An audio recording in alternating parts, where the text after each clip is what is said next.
কারো কাছে তিনি অতুল দা, কারো ভাই দাদা, আরো অনেকে চিনতেন তাকে এপি সেন, কেউ বলতো সেন সাহেব। লখনৌয়ের আইন অঙ্গনে তিনি শ্রেষ্ঠ ব্যারিস্টার, মুখে চিরন্তন হাসি, গলায় সুরেলা গান, দুহাতে নিরলস কর্ম আর অন্তহীন দান ধ্যান। সেই মানুষ যিনি কাগজে যখন পড়লেন বিবেকানন্দের শিকাগো জয় তখন আনন্দে সেলিব্রেট করেছিলেন, যিনি রবীন্দ্রনাথ ঠাকুরের জন্মবার্ষিকী পালনে প্রাণপাত করতেন, আর যিনি মহাত্মা গান্ধীর ডাকে ছুটে গিয়ে গান শোনাতেন জনতার মাঝে, তিনি ছিলেন অতুল প্রসাদ সেন। লখনৌয়ের আউট বার অ্যাসোসিয়েশনের প্রেসিডেন্ট, আবার প্রবাসী বঙ্গ সাহিত্য সম্মেলনের কাণ্ডারি। তাকে ছাড়া লখনৌয়ের মুশায়েরা অসম্পূর্ণ থেকে যেত।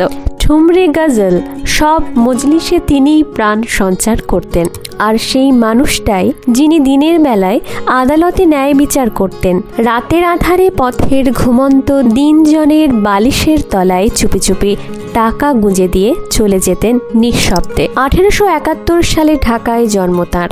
বাবা রামপ্রসাদ সেন ছিলেন দেবেন্দ্রনাথ ঠাকুরের স্নেহভাজন। মহর্ষি তাকে সাহায্য করেছিলেন কলকাতা মেডিকেল কলেজে ভর্তি হতে।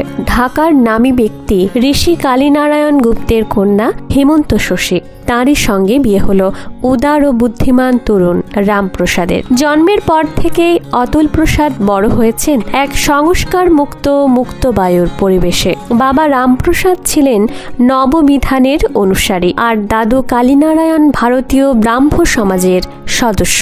শ্বশুর জামাতার মতান্তরও কখনো মনান্তরে পরিণত হয়নি। ছোট্ট অতুল প্রসাদ দেখতেন রবিবারের প্রার্থনায় দুজনেই কাঁধে কাঁধ মিলিয়ে উপস্থিত।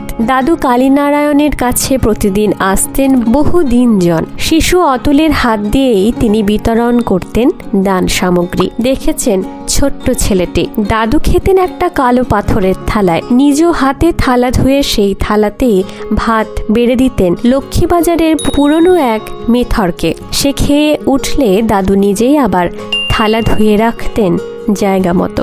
উচ্চবর্ণের গরিমা, সচ্ছলতার গর্ব, এইসব অহংকার গুঁড়িয়ে গিয়েছিল প্রতিদিনের সেই সহজ শিক্ষায়। অতুল প্রসাদ আমৃত্যু সেই শিক্ষা ভুলতে পারেননি। পরে যখন রামপ্রসাদ সেনের মৃত্যু হলো, মা হেমন্ত শশী দ্বিতীয়বার বিয়ে করলেন ব্রাহ্ম নেতা দুর্গামোহন দাসকে, যিনি ছিলেন চিত্তরঞ্জন দাসের জ্যাঠামশাই। তখন তরুণ অতুল প্রসাদ বাড়ির বড় ছেলে। 3টি ছোট বোনের দায়িত্ব তাঁর কাঁধে। পরবর্তী অংশটি পরের পর্বে সঙ্গে থাকুন। নমস্কার, আমি মন্দিরা। ভিডিওটি ভালো লাগলে লাইক, শেয়ার, সাবস্ক্রাইব করতে ভুলবেন না।